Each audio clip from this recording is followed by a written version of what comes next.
राणी दी, आज काय खाणार? आईस्क्रीम. चालेल. आज आपण बनवूया आईस्क्रीम. इथे मी डेट्स अँड वॉलनट कट करून घेतले. बटर आणि साखर मिक्स करून घेऊया.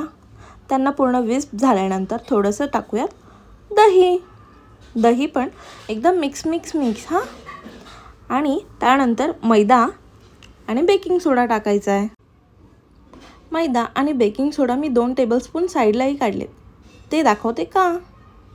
हे आपलं मिक्स झाल्यानंतर ते 2 टेबलस्पून मी बेकिंग सोडा आणि मैदा साईडला काढून ठेवलं होतं ना, तो डेट अँड वॉलनटमध्ये मिक्स करायचा आणि तेही ह्या मिक्सरमध्ये मिक्स करून घ्यायचं. व्हॅनिला एसेन्स टाकून एकदम चिल्ड असं दूध टाकून घ्यायचं. अशी कन्सिस्टन्सी हवी बरं का.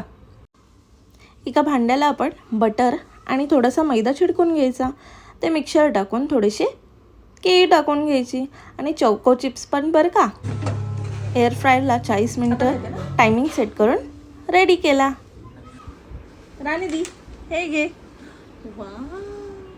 यम्मी झाला आहे.